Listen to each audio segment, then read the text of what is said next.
ठग की बेटी के साथ कुछ दिन रहने के बाद झूठे को अपने घर अपनी पत्नी के पास जाने का ख्याल सताने लगा, तो उसने मन ही मन ठग की बेटी को छोड़ने का विचार बना लिया।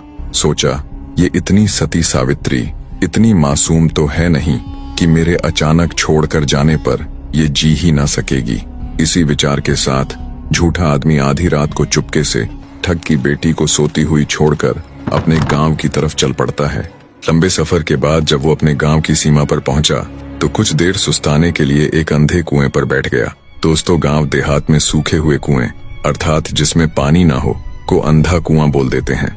तो झूठा जब कुएं की मुंडेर पर बैठा विश्राम फरमा रहा था, तब उसने एक बड़ा ही अचंभा देखा। उसने देखा कि अंधे कुएं में एक छोटी सी खरबूजे की बेल लहलहा रही है, जिसके ऊपर एक खरबूजा भी लगा हुआ है।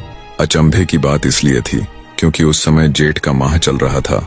जेठ अर्थात मई जून का महीना, जिन दिनों में भीषण गर्मी और तपा देने वाली गर्म हवाएं चलती हैं, जिसके कारण अच्छे खासे हरे भरे पेड़ तक सूख जाते हैं।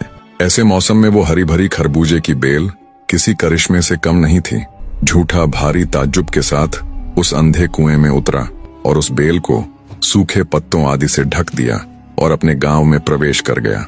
झूठे को वापस आया देख सभी गांव वाले एकत्रित हो गए और उन्होंने गांव के मुखिया अर्थात सरपंच को भी बुला लिया। सरपंच ने झूठे से पूछा, क्यों भाई चंद्र, कर आया गंगा स्नान और छोड़ आया अपनी झूठ बोलने की आदत को? तब झूठा बोला, जी सरपंच साहब, गंगा स्नान पश्चात मैंने अपनी झूठ बोलने की आदत को त्याग दिया।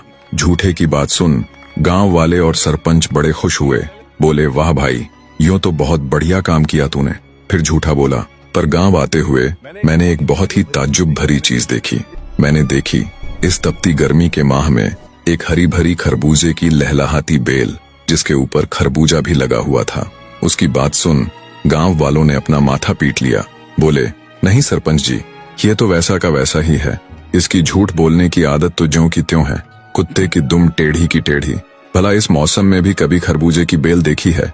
और हम ये मान भी ले कि इस तपती भीषण गर्मी में कोई खरबूजे की बेल बच भी गई हो, पर इस मौसम में खरबूजा लगना ना सरपंच साहब ना, ये तो मुमकिन ही ना है। तब झूठा बोला, अगर आपको मेरी बात पर यकीन ना हो तो मेरे साथ शर्त लगा लीजिए। झूठे की शर्त वाली बात सुन भीड़ में से एक गांववासी निकल कर आया। बोला, मैं तुम्हारे साथ शर्त लगाने को तैयार हूँ। जो भी जीतेगा वो हारे हुए के घर से कोई भी 3 मनचाही वस्तुएं ले लेगा। जिन वस्तुओं को वो हाथ लगाएगा वो उसी की हो जाएगी। अब झूठे को तो अपनी आंखों देखी पर विश्वास था, सो उसने उस गांववासी के साथ शर्त लगा ली, बने रहे